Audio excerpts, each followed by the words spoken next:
Good morning, everybody. TGIF. Welcome to Sports Shorts Daily, presented by LeBears Casino. Ronnie Rantz, Tommy Krysan, TK joining us on this Friday over at Tremonti's Meat and Seafood in Baton Rouge, getting ready for all the big tailgating. Sold out LSU Louisiana Tech game. Going to be lots of tailgating, lots of folks loading up over at Tremonti's. You should too. Of course, presented by LeBears Casino, and also I am in an undisclosed location brought to you by the Louisiana Sports Hall of Fame. We next Wednesday, big day next Wednesday, we're going to announce the Louisiana Sports Hall of Fame class sometime probably around 10 a.m. We'll announce the class. Remember, got a sneak peek. Todd McClure's already in, but who else is joining Todd McClure? We will tell you Wednesday morning. So check that out. It'll be on our website. It'll be all over social media. We're putting out press release to all the media in the state of Louisiana. So you'll be seeing lots of stuff on that. I'll be on Matt Moscona's show that afternoon as well, probably sometime between 3:30 and 4:30, talking about the class. So that's exciting. Next Wednesday. Also, next Wednesday at noon, we're going to be releasing the Gridiron Kickoff Auction. Our annual Gridiron Kickoff Auction will be next Wednesday at noon. So big day on the 10th. Looking forward to that. All right, TK. I've got my New Orleans Saints hat, my black and gold on, just because I feel like I might not get many chances to kind of give a crap about the Saints or be excited about the Saints. Here we go. I'm just my one time of the year. They play on Sunday. They're a 6.5 point underdog to the Arizona Cardinals, but yet somehow people still feel like they might have a chance to win. Not going to be many opportunities to win, but so here it is. I dusted off the Saints gear. I'm wearing it today. Well, you might be the last time you wear that hat for a little Right. while, at least, But hey, it's we'll see what happens with the Saints, but they'll get going. Of course, the NFL. Well, go ahead. I was going to say they had a poll came out that you and I looked at, ranked all the starting quarterbacks 1 through 32. No shocker. Spencer Rattler ranked dead last in the NFL. Are you going to be in the dome Sunday? No, I will not. Oh, I'm shocked. I mean, Yeah. normally you would have been there, right? I mean, come on. You know what, Tommy? I don't really have the desire right now to go. Uh, there, I feel like this is a season where find another team. Yeah, I mean, I'm not pulling for the Saints and all, but like they're just so bad. I mean, and then what did we find out yesterday? That their pass rusher that they just gave $100 million to is not going to play. You know what I mean? Like, I mean, it's just brutal. Yeah, it really is. I mean, it's gonna be a long season for Saints fans, and it's not gonna be a lot to clap about or cheer about or go rah rah. I mean, it's gonna be a tough, long season for the Saints fans in many, many ways, and you just can't see any reason to be optimistic. Now, maybe they do some things that can make you optimistic for a win or two or three, but I just don't see it happening. Last weekend I talked to some people real close to the Saints organization, especially in the front office area, and it's something I got to talk to you about off there with regarding that. But nobody down there thinks that it's going to be pretty in any way, shape, or form. Um, like Chase Young is not. I mean, they're not saying he's out, but they didn't practice. There's lots of reports saying that Chase Young is not gonna play on Sunday. Expected not to play, and if he does, well, how healthy is he going to be? The Saints don't have enough juice to not to start losing guys that are supposed to be dudes. Chase Young's supposed to be a dude, and you're already a touchdown underdog. You don't have many opportunities to win, and here you go. You're going in with the worst quarterback in the league on paper, and also now you're one of your best defensive players is potentially not going to play.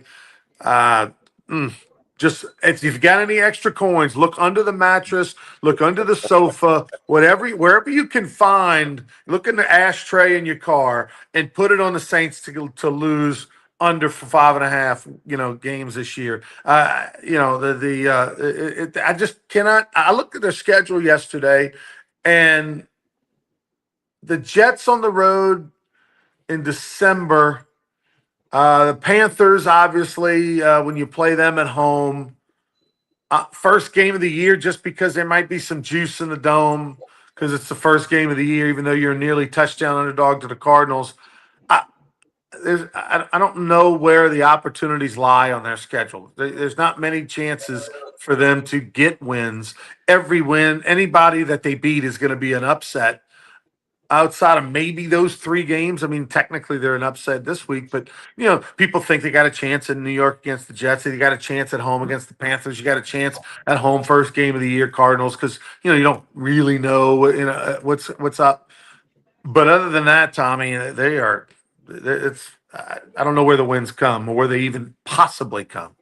Yeah, no, I mean, somebody said, could they go 0-17? I go, if there's a Yeah, team that could, it's them. When you yeah. got the 32nd ranked quarterback and you got an injury to Chase Young, and then you're going to get some injuries as the season goes on. That's going to happen. It's going to happen to all 32 teams. So, again, Saints fans, it's going to be long and tough. You might want to, like you said, find that other team to pull for a little bit and just hope the Saints win, or hope they give you reason to jump back on their bandwagon. I was 8 years old in 1980 when they were the Aints, and you put the paper bags on your head, and they went 1-15 that year. Their only win was in New York against the Jets. Yeah, Um, maybe that'll so, happen again. history repeat itself. 45 years later. Well, now the NFL got underway last night. Eagles beat the Cowboys, and unfortunately, every story is about Jalen Carter spitting on Prescott and getting ejected before the first snap. It's unfortunate because you had Jalen Hurts. It was a Super Bowl MVP, and he had a great game last night, like 19 for 23 throwing. He ran for 2 touchdowns. I mean, he led his team to victory. And nobody's talking about a great game Jalen Hurts had because of this whole spitting incident. Jalen Carter talked that he might be suspended, although because he didn't play in any of this game, some people think no. I certainly think a large fine is coming from the NFL because they have put in a point of emphasis on sportsmanship and respecting your opponents this year. Okay, so I think he's going to have a fine that's a little bigger than normal. And then, Prescott, you and I talked, and Ross Tucker on the radio call talked. He spit on the ground and may have provoked Carter. We don't know, but may have raised the blood pressure of Carter a little bit. But still, Carter can't do what he did. He did apologize to his teammates, but it was kind of a soft-hearted, like, hey, yeah, I got to do this, but I ain't into it kind of apology. Well, a couple of things. One, Eagles take care of business, win the game, albeit the Cowboys and Eagles, if you look at the numbers, it was a very evenly matched game. First downs, total yards, everything very similar. The big difference in the ball game was, of course, the turnover at the 10-yard line. The Cowboys, had a fumble at the 10.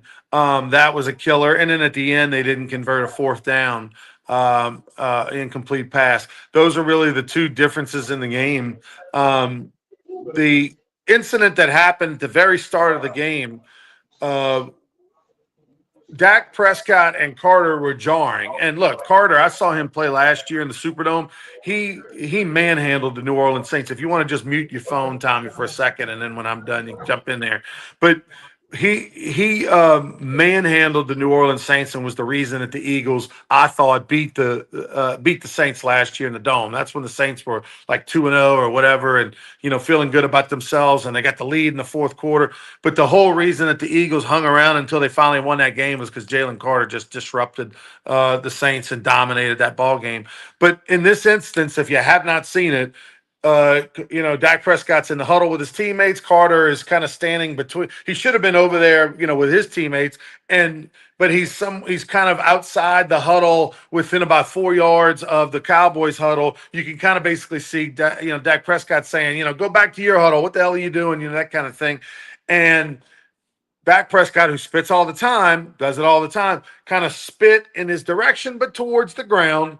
didn't spit on him, didn't spit in his face, didn't touch him, but he spit in his direction, probably like a, get out of here kind of thing. And Carter took offense to it, moved forward, jawing. They got face to face, literally almost touching each other's, face mask. And then Carter spit right here, right below his neckline on his jersey in front of the officials, in front of the world. And then he got run, and that was it. I don't think that Dak Prescott is going to get anything, Tommy, because whether he did it intentionally or not, we don't know. And he didn't touch him with it. He spit in his direction. He kind of spit it, but he didn't touch. So, and of course, NFL's not wanting starting quarterbacks to be suspended for a game or anything like that. So I don't think Prescott anything's going to happen. Maybe they fined Prescott for the jawing, and then they came together. Like Prescott walked out of the huddle and they got in each other's face. He didn't need to do that. So maybe they'll fine him something for that. But they're not gonna suspend him or anything for the spitting. I would agree they're not going to suspend him. Unfortunately, that's what's getting talked about, and it's going to get talked about all day, every broadcast, the rest of the week, including tonight, which you got to have YouTube to watch the game tonight. That's all it's going to get talked about, and there's going to be a big fine. So then it gets talked about again when the fine gets released. So, very unfortunate situation for the NFL to start their season like that. There were other issues too. You had the weather delay. There were some other issues. We'll let you find out about them. All right, a couple of things. Let's get over to college football. One, before we start talking LSU and some others, some big storylines here in the state of Louisiana. The Raging Cajuns, Walker Howard, out potentially for the year. He's having oblique surgery today in Alabama. Their quarterback, Jamie Howard's son, the LSU Ole Miss transfer from St. Thomas More in Lafayette, expected to have a great year and to really be a big difference maker. They partnered him up with Shelton Sampson, the former Catholic High LSU wide receiver. Did not have a good game. UL did not have a good game week one against the Rice Owls. They're a 10-point favorite. They lose. But look at the end when Walker Howard, after he completed a 25-yard pass to Sampson, they were thinking they were gonna maybe drive. Well, he had to take himself out of the game. He had injured it on the drive prior on the last play. Oblique injury, surgery, expected to be out for the year. That is disastrous for the Raging Cajuns. And of course, Tommy, the one time in my life do I ever bet over-under victories for the Raging Cajuns on the season. I took the over 7.5, and of course that will not hit now that they're going to be playing with a backup quarterback, and just the whole mood of what that brings to that program. Disaster. Thank goodness they have a brand new stadium, renovation going on the home field that'll give some juice to the crowd and the supporters. Even though you don't have Walker Howard the rest of the year, it'll at least give them sort of a reason to come and help a little bit. The good news, I guess, is that Walker Howard will clearly be back next year. Yeah, a really bad break for the Raging Cajuns, and nobody feels worse than Walker Howard about it. And it's just a tough break, but you know what? It happens, so you must move on. And backup's gonna have to develop. And got a game they should win against McNeese, but it's a rivalry, and they hadn't played in many years. So we'll see what happens. But I hated when I heard that he was out for the year. Last time they played McNeese, I don't know, like 2016, 17, something like that. UL won 30-22. So, and McNeese is supposed to be pretty decent this year. So, who knows? It could be one of those games that the Cowboys are feeling pretty good about themselves, because there's going to be a little dark cloud over the Raging Cajuns after losing last week and then losing your quarterback, and your quarterback that everyone was talking about, everyone was looking forward to see. That was a guy that the Raging Cajuns felt like they had their highest rated quarterback in years, right? The savior coming home and going to take him to 10 wins and a championship. And all that may be out the window. Such a sad story right there. I feel for Jamie and Walker and that Howard family. Bill Belichick getting all kinds of heat. We find out that North Carolina a few weeks ago during camp, notified the Patriots that they were banned from practice. And oh, by the way, we also find out that the Patriots scouts are banned from practice in the building and all that kind of stuff. And we also have found out that the North Carolina Tar Heels have some of the strictest policies in all of college football as far as no NFL personnel, scouts or whatnot, are really allowed in essence in the building, other than there's a point of contact. You talk to that point of contact, they'll let you know what you can and can't do. I don't understand this, Tommy. And to me, this getting out potentially is going to hurt recruiting, because if you're a recruit, I want the NFL to have all the access that they possibly can to the building, to me, to everything that's going on. You go to LSU, you'll see scouts standing there watching practice. I don't understand the reason for Bill Belichick to do this. I think this is a bad move. And of course, it's coming out now. And on top of them looking terrible, getting dominated by TCU, this is a bad look right now for the program, who was on a high just 4 days ago. The most important thing you said, it's going to hurt recruiting. Okay. You would think Belichick, and I think 13 members of their staff either played or coached in the NFL. You would think a guy says, hey, I can go there because that's going to increase my chance to get, all guys that sign with a Power 4 school think they're going to play in the NFL.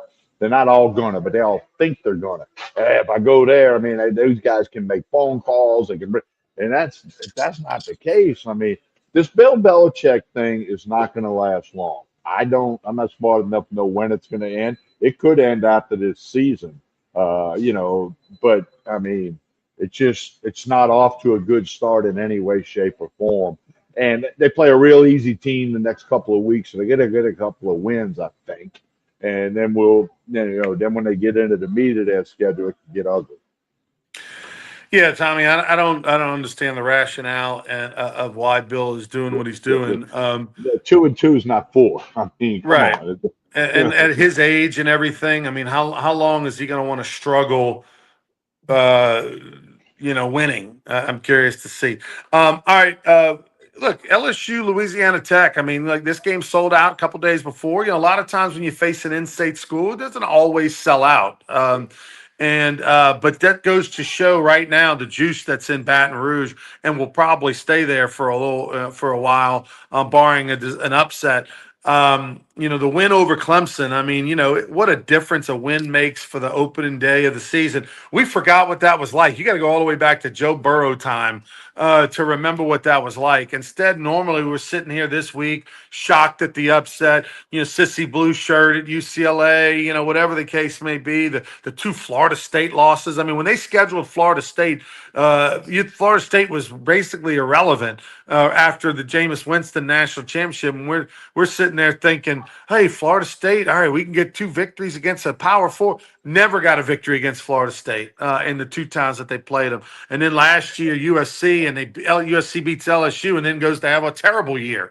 They were a mediocre team. So good to see LSU get a victory. It makes everybody feel different. Obviously, a top 10 win on the road has everybody dreaming of, sugar plums and dancing in their head.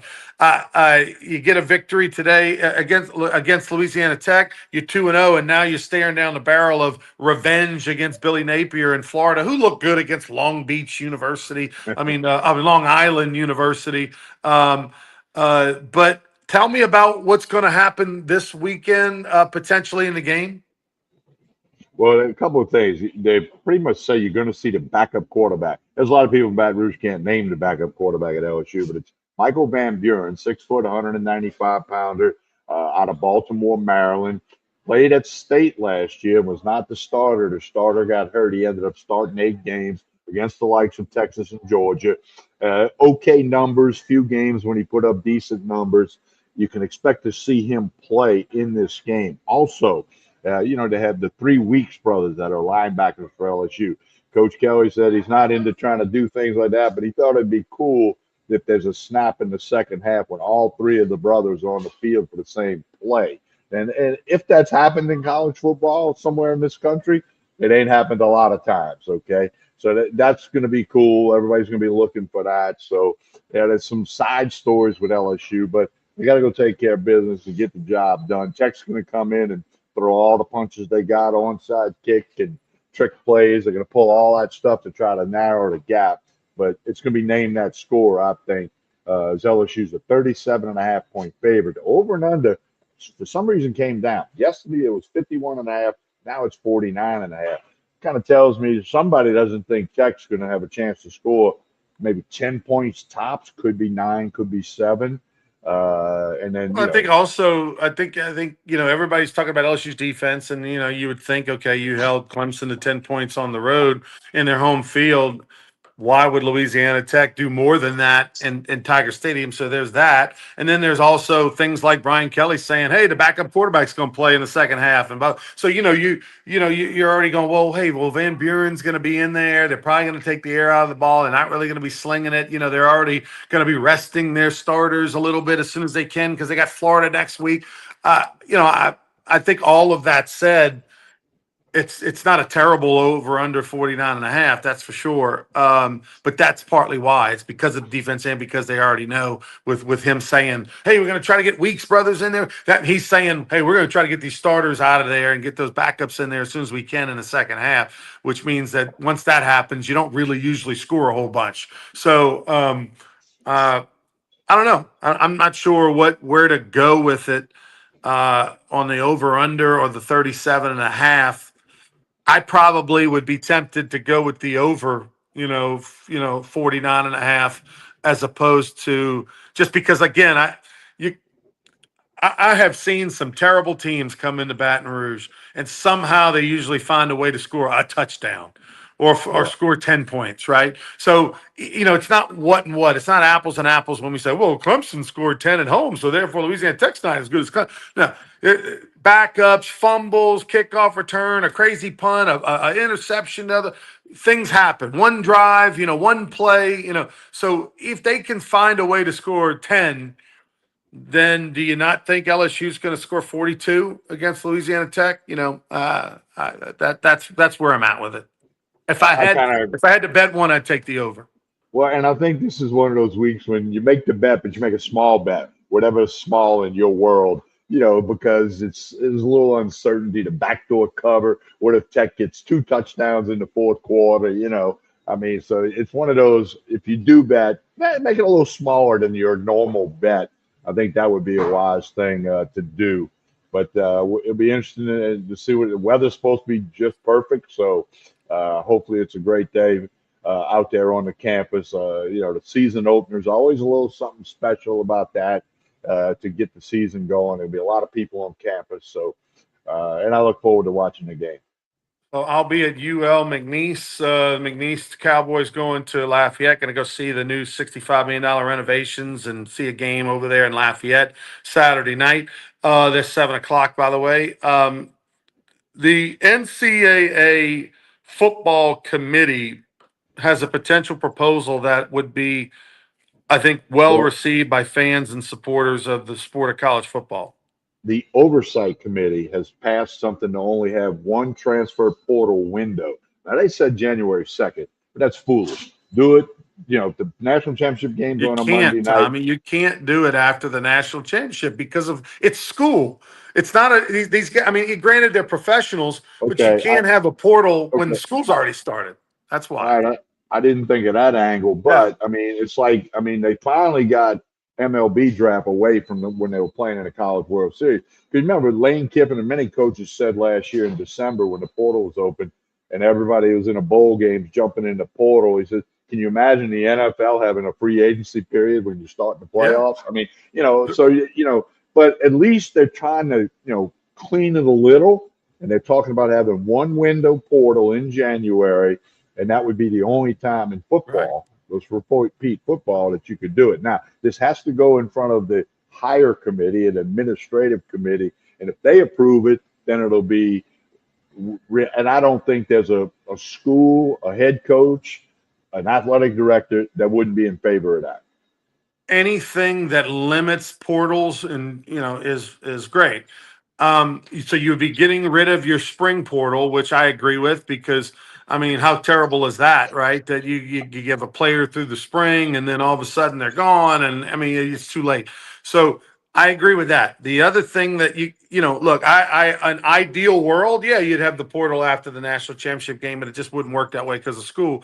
The other thing is that in baseball, they got the portals open in June, and they're playing in the College World Series, they're playing in regionals and super regionals, and the portals open in June. So it's no different than other sports. And if you don't open the portal till January 2nd, then you more likely that the portal's not going to affect any of the teams, right? In the sense that anybody playing after January 2nd is playing for a reason. They're playing in the championship games or semifinals or whatever. So it'll affect only a few teams by starting the portal on January 2nd. It'll allow everybody else to play in bowl games. And oh, by the way, find out, if let's say you're playing in a bowl game December 31st, the portal doesn't start till January 2nd, and your left tackle comes to you and says, I'm not playing in the bowl game, well then obviously he's transferring and whatever. But I like it. I'm all about the limiting the portal, changing the rules of the portal. I've always said this, and many, many times. That's the only thing that the NCAA and the member institutions can control. Can't control NIL. That is a legal matter in the courts.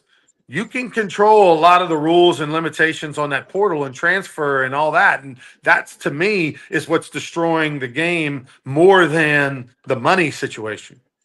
Yeah, I agree with you completely. So I hope this gets past where it needs to get past. Hey, Ronnie, as we wrap this up, Sports Shorts Radio tomorrow night, Baton Rouge, Lafayette, Lake Charles on the ESPN Southwest Radio. We'll be live at Fat Daddy's in Plaquemine. We'll tell you all about the sandwich of the month over there. We'll have some guests, including Joel Davis. Everybody, I get asked that every week. Is Joel on this week?